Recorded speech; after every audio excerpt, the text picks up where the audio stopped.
स्वाद मसाले घेऊन आले मिरची महोत्सव 2024। थेट शेतकरी ते ग्राहक, त्यामुळे स्वस्तात मस्त।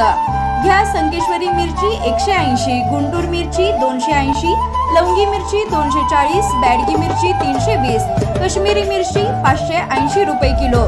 तर यापेक्षा स्वस्त मसाले कुठेच नाहीत।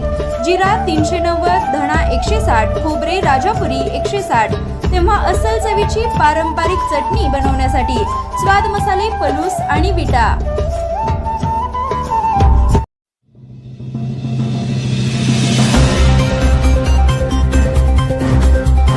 लोकसभेची निवडणूक शेतकऱ्यांच्या प्रश्नावर झाली पाहिजे, शेतकरी संघटनेचे रघुनाथदादा पाटील यांची भूमिका।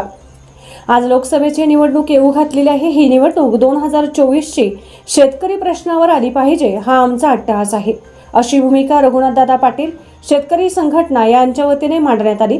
ते पुढे म्हणाले, आज जे काही मोदी हटाव मोदी बचाव अशा काही भूमिका चाललेल्या आहेत, याच्यात काही आम्हाला रस नाही। आज मोदींनी सर्व शेतीमालाला निर्यात बंदी घातली आहे, काँग्रेसने केलेल्या कायद्याने धरून घातलेली आहे। शेतीमालावरील निर्यात बंदी हटत नाही, 2 कारखान्यामधील अंतराची अट हटत नाही। मग तुम्ही निवडणुका का घेता? तुमचे आजचे जे 4 उमेदवार आहेत ते तुमच्या भांडणात आम्हाला रस नाही।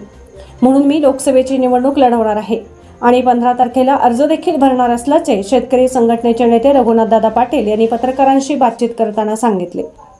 आज लोकसभेची निवडणूक येऊ घातलेली आहे। ही निवडणूक 2024ची शेतकरी प्रश्नावर आली पाहिजे, हा आमचा अट्टहास आहे। आज जे काही मोदी हटाव मोदी बचाव अशा ज्या काही भूमिका चाललेल्या आहेत, तर याच्यात आम्हाला रस नाही आहे। लक्षात ठेवा, आज मोदींनी सर्व शेतीमालावर निर्यात बंदी घातलेली आहे आणि ही निर्यात बंदी काँग्रेसने केलेल्या कायद्याला धरूनच घातलेली आहे। त्यामुळे शेतीमालावरील निर्यात बंदी हटत नाही, 2 साखर कारखान्यामधील अंतराची अट हटत नाही, तर मग तुम्ही निवडणुका घेता कशाला? हे जे आज 4 उमेदवार तुमच्या समोर यायला लागलेले आहेत, त्यातले 2 शिवसेनेचे आहेत, एक शिंदे गट आणि एक उद्धव ठाकरे गट। अरे पण तुमची भांडणात आम्हाला रस नाही आहे ना। आज जे काही इथं आम्हाला आमचा जो प्रश्न पोटापाण्याचा आहे, जो कर्जाचा आहे, जो विजेचा आहे, तो प्रश्न तुम्ही वारामध्ये त्याला हात सुद्धा लावायचा नाही का, बरं शब्द उच्चारत नाही या विषयावर, आणि मग तुम्हाला लोकांनी मतं का द्यावी?